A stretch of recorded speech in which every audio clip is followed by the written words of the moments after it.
¿Qué tal? ¿Cómo están, amigos y amigas de esta comunidad? Como siempre, un gusto, como siempre, un placer que nos acompañen. Continuamos escuchando diversas voces, diversas opiniones, miradas sobre lo que está ocurriendo precisamente del otro lado del mundo, pero que tiene un impacto en cada rincón de este planeta.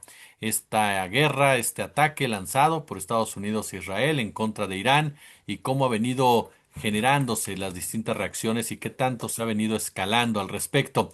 Voy a platicar ahora y le agradezco muchísimo, pero de verdad muchísimo a mi querido Uriel Umpierrez que nos acompañe aquí en nuestra comunidad.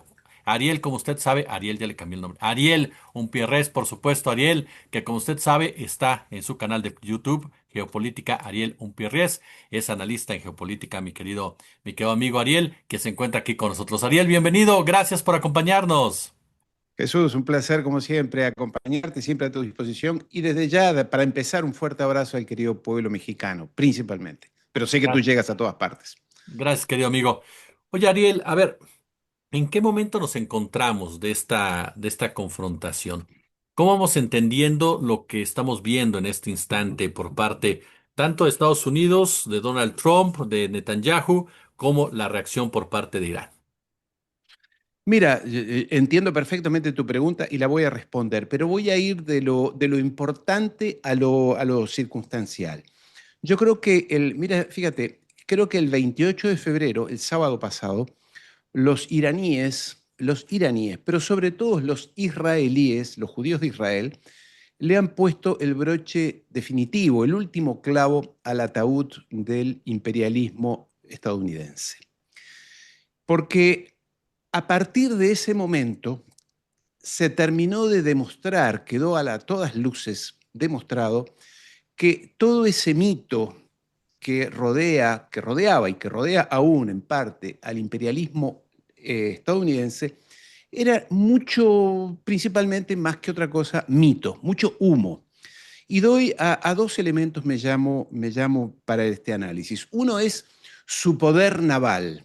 Estados Unidos es una talasocracia, es decir, es un imperio basado en su poder en control de los mares. Tiene 7 flotas distribuidas por los mares, de cada uno de los puntos cardinales del globo terráqueo, allí hay submarinos, hay portaaviones, hay barcos, etcétera.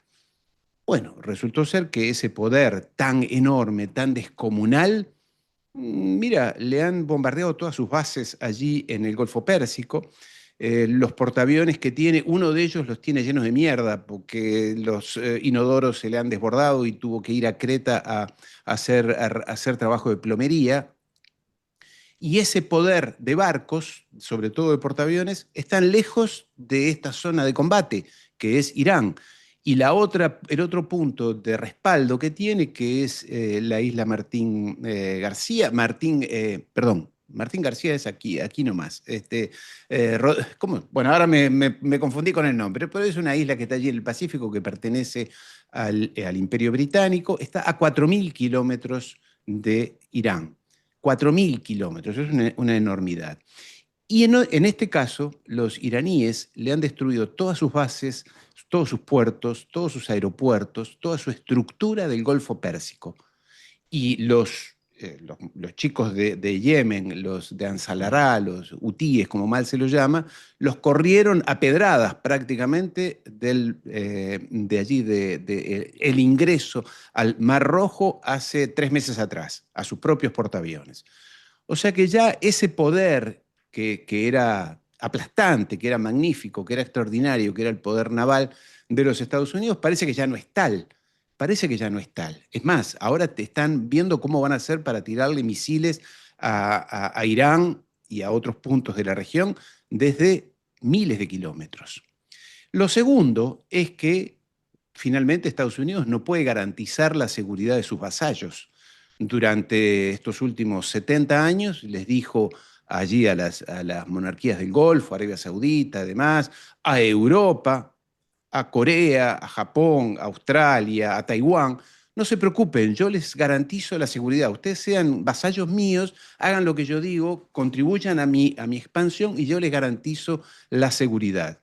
Bueno, allí están Arabia Saudita, las monarquías del Golfo, los diferentes países de esa región tratando de ver cómo se posicionan frente a un Irán que lo tienen a 150 kilómetros y los valientes soldados estadounidenses que estaban en esas bases, en todas esas regiones, incluidas las unidades de la CIA, todos los grupos de contraespionaje y demás que estaban allí, sobre todo en Dubái, se sacaron el uniforme, se pusieron una playera, se disfrazaron de turistas y se fueron a esconder a los hoteles de lujos de Dubái. Por eso Irán atacó hoteles de lujo en Dubái. No porque quisiera matar turistas, sino porque allí están las ratas de la CIA, del MI6, del Mossad, haciéndose pasar por simples turistas, tomando sol con playeras de colores, esperando a que esto pasara.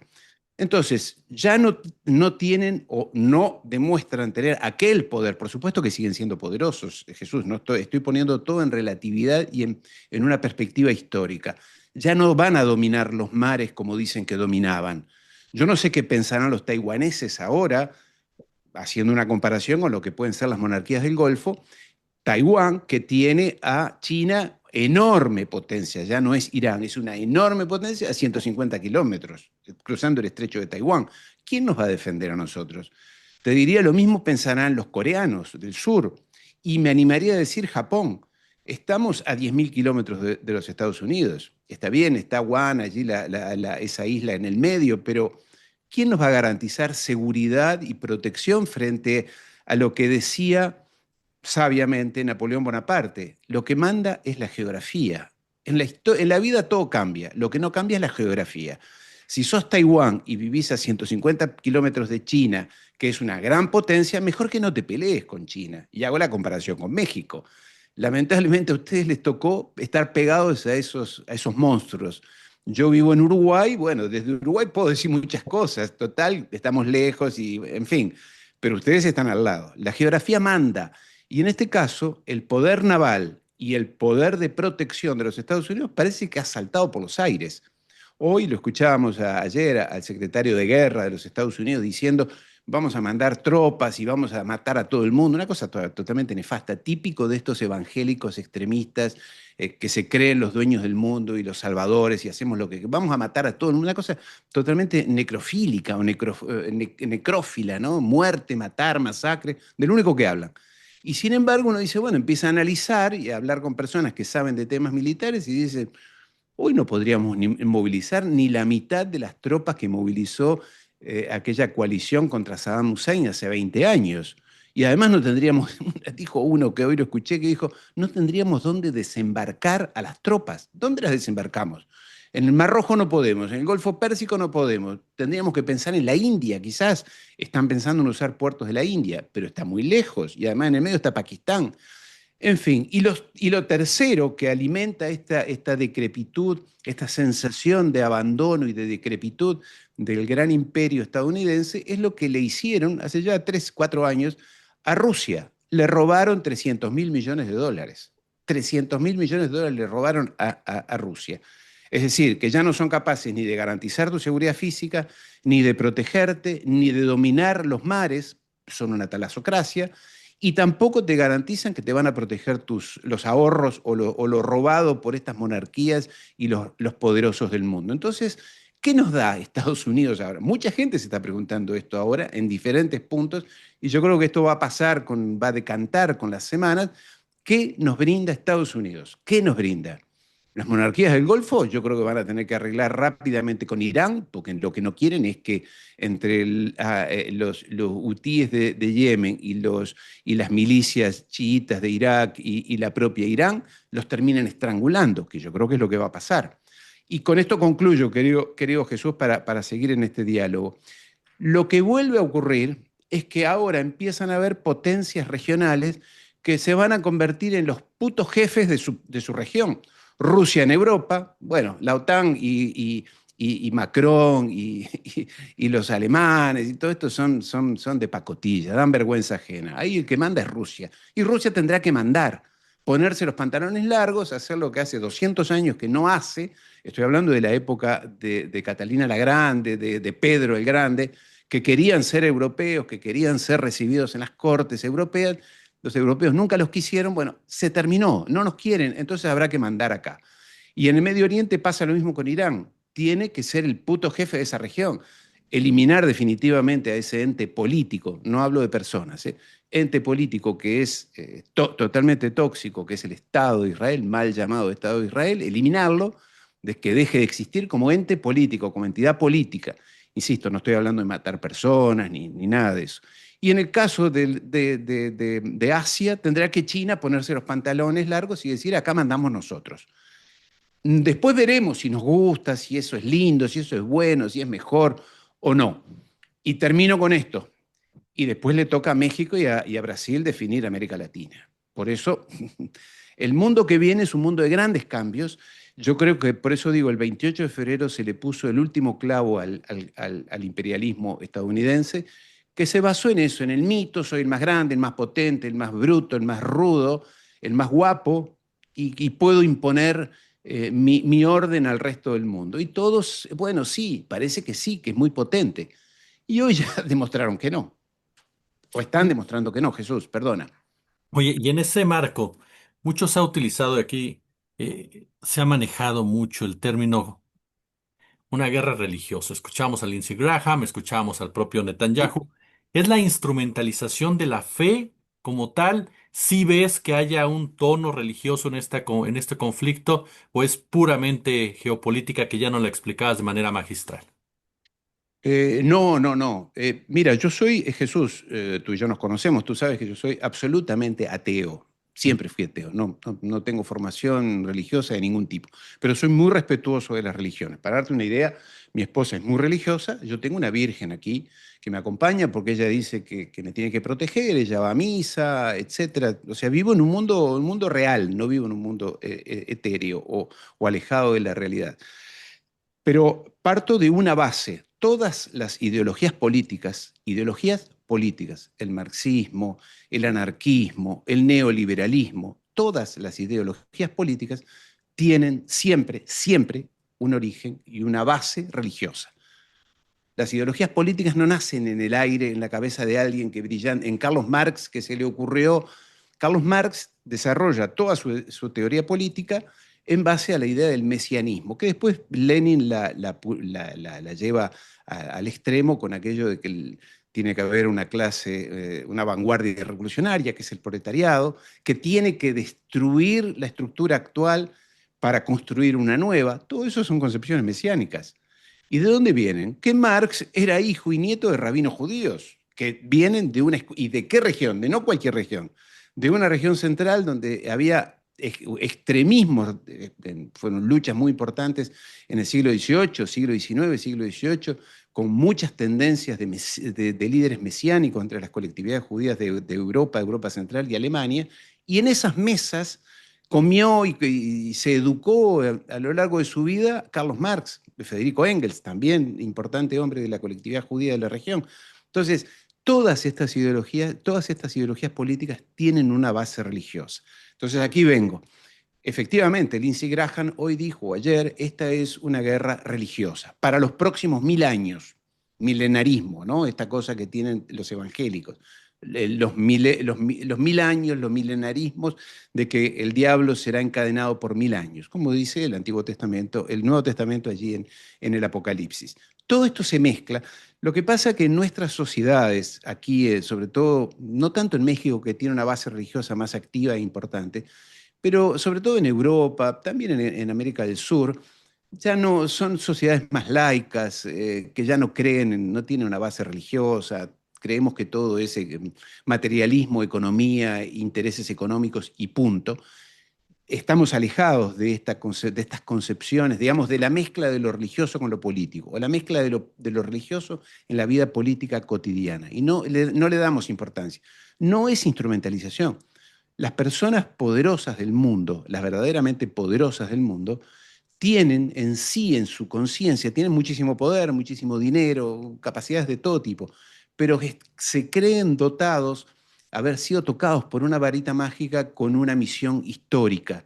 Todos creen tener una misión histórica.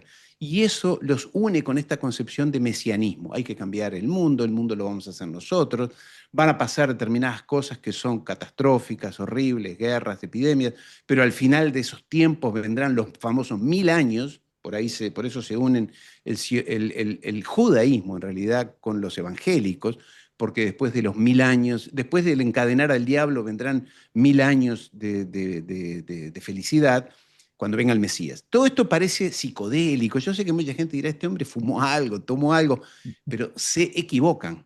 El que no incorpore, insisto con esto, querido compañero, el que no incorpore el factor religioso en su análisis geopolítico le queda una pata floja. Porque fíjate que todos los análisis, todos, de todas las tendencias, un poco más de izquierda, un poco más de derecha, cuando analizan la realidad actual, ¿qué dicen? La pregunta final de toda charla, ¿cuál es? Bueno, ¿y por qué Trump hace esto? ¿Y por qué Putin hace esto? ¿Y por qué Netanyahu hace esto? ¿Y por qué Hitler hizo esto? ¿Y por qué Stalin hizo esto? Las conclusiones siempre son las mismas, absolutamente subjetivas. Son locos, son desequilibrados, son casos psiquiátricos. Y no es así. Eso es un análisis que siempre queda cojo de una pata. Y es porque no se incorpora el factor o el componente religioso. El componente religioso es, tenemos una misión histórica, dicen todos estos, los evangélicos y los judíos extremistas, tenemos una misión histórica que es cambiar el sentido de la historia. Y por eso hablan siempre de cuestiones religiosas. Y bueno, allí Trump la tiene a Laura White en la oficina de la fe, esta líder muy importante de los evangélicos, que es una psicodélica total, una loca total, y la tiene en una oficina dentro de la Casa Blanca, y están todo el tiempo los pastores tocándolo, y alguien dice, bueno, es por una cuestión electoralista y votos y demás. Es cierto, pero no es tan así. Yo he vivido muchos años en los Estados Unidos y allí en Washington el factor religioso intrínseco está muy profundamente anclado, querido hermano. China, Rusia, mucha gente se pregunta si están actuando o no están actuando, por qué no lo hacen o cómo lo hacen. Están dejando, ya nos decías en la primera charla, en la primera parte de la charla, Estados Unidos está poniendo el clavo solo, o sea, los israelíes se lo pusieron a Estados Unidos. ¿Están dejando ya que Estados Unidos se desgaste como tal? ¿O cómo entendemos o cómo lees tú, que eres el experto, esta postura de China y Rusia? Sí, un poco de todo eso, querido, un poco de todo eso. Creo que están jugando sus tiempos, tienen sus problemas internos también. China no es todo lo que aparenta ser, hay graves problemas de desocupación, hay graves problemas, y conozco bastante bien China, he estado muchas veces en China por trabajo, he trabajado mucho con ellos. Hay problemas graves ahora, el cierre en parcial del mercado estadounidense está afectando. Hay problemas internos que los van a resolver porque los chinos están abocados a resolver sus problemas, no hay duda. Pero están dejando que, como creo que Napoleón también decía, nunca molestes a tu enemigo cuando se está equivocando. Si se está equivocando, déjalo solo, que se va a equivocar solo. Israel lo está llevando, ya digo, a ponerle el último clavo al ataúd de ese imperialismo. Porque Jesús, si miramos con un poco de perspectiva, nos alejamos de la foto, la miramos un poco más lejos, ¿qué le ofrece Estados Unidos? ¿Qué le ofrece Washington a sus vasallos? ¿Qué les ofrece? A México, ¿qué le ofrece? Está bien, la burguesía mexicana hace negocios y conocemos perfectamente, pero va a llegar un momento en que va a ser un salvavidas de plomo, es decir, me hundo con ellos, porque además son egoístas, son codiciosos, son mentirosos, son tramposos, son traicioneros, todo lo que te digan no vale nada, lo que dicen hoy, mañana lo pueden tirar por la ventana, como hizo Trump con el acuerdo nuclear con Irán. Estaba todo perfectamente, estábamos todos de acuerdo en el mundo. En el 2015 vino Trump en el 2016, en el 2018 lo rompió el acuerdo de control de armas, de control de la contaminación ambiental, sobre todo lo que dicen, firman y juran, te lo tiran por la ventana, ningún problema. Entonces, ¿qué tipo de socio tenemos? Que además es terriblemente codicioso, con graves problemas internos, problemas de deuda principalmente. ¿Y a quién le va a hacer pagar la deuda? No va a ser a los ultramillonarios de la colectividad judía de los Estados Unidos lo que van a pagar la deuda. Se la va a hacer pagar a alguien a través de su sistema financiero, de la exportación de la inflación, del manejo de las monedas, etcétera. O sea que es un compañero de ruta bastante tóxico de los Estados Unidos. Y esto el mundo lo está observando. Yo no sé qué estarán pensando los saudíes ahora. ¿Qué está pensando Turquía ahora con esta gente, no? Jesús. Mi querido Ariel, únicamente ya para terminar, y en parte no lo dijiste, pero Hace unos días presentaste un excelente artículo que en lo personal me atreví a recomendar, la estrategia de Irán. Únicamente, ¿qué nos falta por entender la estrategia de Irán en este momento? Mira, por la información que tengo, es uno de los pocos países que yo no he visitado. He visitado muchos países, he estado, me refería a la región, ¿no? Los he visitado casi todos, pero Irán no lo conozco, pero tengo buenos amigos allí. Y lo que me dicen es, primero que nada, Irán no es un pueblo solamente. Hay mucha diversidad, hay muchas clases sociales, hay muchas clases sociales, me refiero que hay gente muy rica que quiere hacer negocios con Occidente, hay gente más o menos, clase media, intelectuales. O sea, no hay un solo Irán. Lo que sí pasó, y esto fue, creo que fue el clavo justamente en el ataúd, fue el cruel y traicionero asesinato del Ayatollah Khamenei. Esto fue una herida en el corazón de todos los iraníes. Y aquí hay un sentimiento de que con Estados Unidos y sobre todo con Israel no hay más posibilidades de diálogo. Se rompió el diálogo, algo que todavía Putin cree que sí que puede haber, o gente que lo rodea en el Kremlin. Allí ya no hay más. Hoy el propio presidente Pezeshkian, si hablara de diálogo con Occidente, ya se lo dijeron varios dirigentes, sería ponerse una pistola en la cabeza. Es decir, ya diálogo con Occidente no puede haber. Las dos preguntas, Jesús, que todos nos hacemos, o por lo menos yo me la estoy haciendo, son las siguientes. La primera es, ¿qué capacidad técnica real? Y ahí voy a lo misilístico, ¿cuántos misiles tiene? ¿Cuánta bomba atómica yo creo que no tiene? Resiliencia del pueblo, mucha. Recuerda que hace apenas 30 años tuvieron una guerra horrible con Irak, en la cual los iraníes perdieron 800.000, 1 millón de personas. Una cosa, una barbaridad. O sea, es un pueblo capaz de aguantar golpes. Ahora, ¿qué capacidad de respuesta tiene con esto de los misiles y balísticos y todo esto? No, pero es un gran interrogante, porque sabemos que del otro lado tiene fecha de vencimiento, no tienen ilimitados armas y a mí no me gusta hablar de armas y de muertes, todo esto me parece muy macabro, pero bueno, hay que referirse a ello. Y la segunda pregunta, y esta es la capital, la pregunta capital que yo la vivo haciendo a gente de allí o gente que conoce es, ¿hasta dónde quiere llegar Irán? ¿Quiere borrar políticamente a Israel del mapa? Insisto, entidad política. No estoy diciendo que mate a nadie ni haga un holocausto, no, pero políticamente, que lo puede hacer. Basta con terminar de destruirle sus plantas desalinizadoras de agua, sus plantas de energía eléctrica, sus puertos, sus terminales petroleras, en fin, lo que son las estructuras básicas de ese pequeño enclave que es Israel, y los judíos de allí saldrían huyendo, ya se han ido casi todos, por lo menos casi todos los de cierto poder adquisitivo, nivel intelectual, ya se fueron todos. Ahí quedaron los lúmpenes, los hooligans que vinieron de todas partes del mundo, desclasados sociales, marginados sociales en sus países, que fueron ahí a sentirse que son importantes y que son los colonos, esos macabros, que acosan a las poblaciones. Entonces, la pregunta del millón, sinceramente, si alguien tiene la respuesta, yo estoy dispuesto a escucharlo, es ¿hasta dónde quiere ir Irán? Puede borrarlo a Israel del mapa. ¿Eh? Esto implicaría ponerse, como digo, los pantalones largos. Los pantalones largos y decir, bueno, a ver, hasta ahora jugábamos en la cancha a mí me gusta el fútbol, de la B o de la clase o de la categoría C. ¿Vamos a jugar en la primera? ¿Vamos a jugar con el América o no? ¿O jugamos con Boca o no? ¿O jugamos con algún club de barrio? Eso es lo que Irán tendrá que definir, que es lo mismo que tiene que definir Rusia con Europa. Termina la guerra va a terminar, va a ganar Rusia, las condiciones unas u otras. Pero Rusia va a poner la condición, lo que para mí es la condición más importante. ¿Cuál es la condición más importante? Disuelvan la OTAN.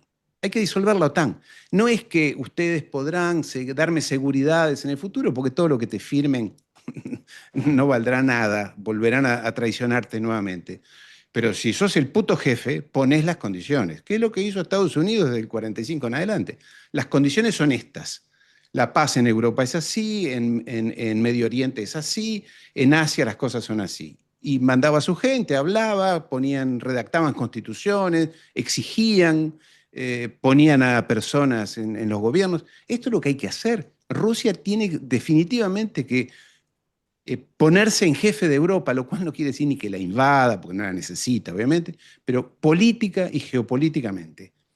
Y aquí vuelvo, y aquí el mensaje para mis queridos amigos mexicanos es, y en algún momento México se va a tener que poner los pantalones largos con Estados Unidos, junto con Brasil, quizás en nuestra región.